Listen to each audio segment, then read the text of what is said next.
menambahkan juga Yang Mulia supaya saya tidak lupa Yang Mulia, karena tadi kan Yang Mulia menekankan bahwa soal pertanyaan yang berkaitan dengan subjektivitas. Yang saya maksudkan bahwa majelis hakim dalam menilai itu kemudian akhirnya menjatuhkan amar putusannya itu kan berdasarkan keyakinan majelis hakim. Makanya di dalam irah-irah putusan itu kan demi keyakinan berdasarkan ketuhanan.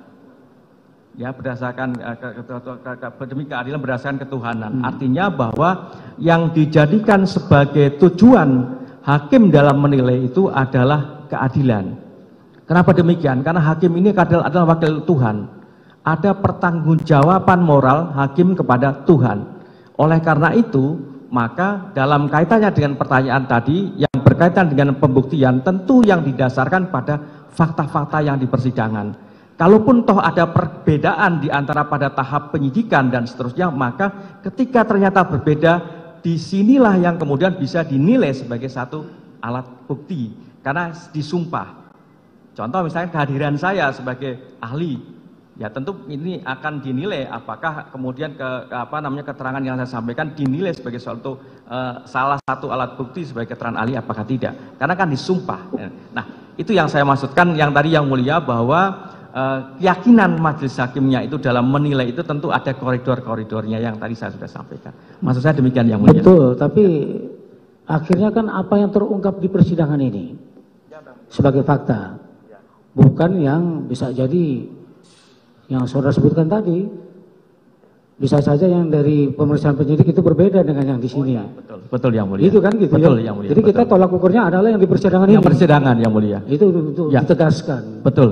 Ya. Yang fakta-fakta yang di persidangan. Jangan sampai nanti sudah kita gali di persidangan ini, tapi tiba-tiba ya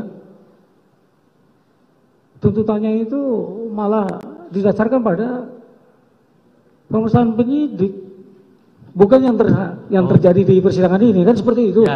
Itu yang dimaksudkan kan, betul, supaya itulah namanya yang saudara sebutkan tadi, itulah keyakinan kan begitu jadinya. Betul Yang Mulia. Iya. Betul. Baik, silakan lanjutkan. Terima kasih Yang Mulia. Untuk sementara dari kami cukup, hanya ingin saya tetap mengingatkan, ada gium tadi, lebih baik membebaskan 1000 orang yang bersalah daripada menghukum 1 orang yang tidak bersalah. Terima kasih Yang Mulia. Biarkan apa? Bumi runtuh, keadilan tetap ditegakkan. Saya tambahkan lagi itu. Ya. Lanjutkan, silakan. Izin melanjutkan.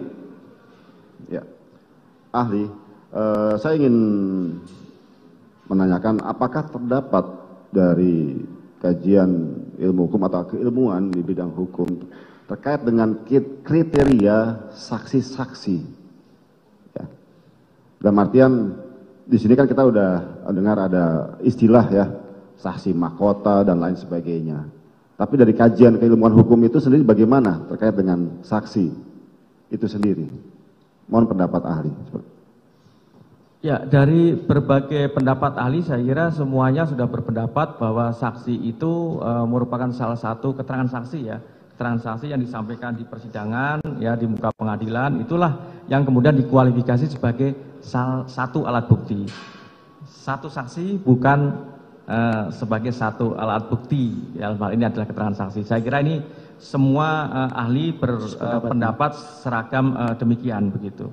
Artinya ya tadi saya sampaikan yang ditanya lagi soal masalah saksi, ya tentu saksi bisa dikualifikasi sebagai salah satu alat bukti keterangan saksi sebagaimana 184 ayat 1 KUHP.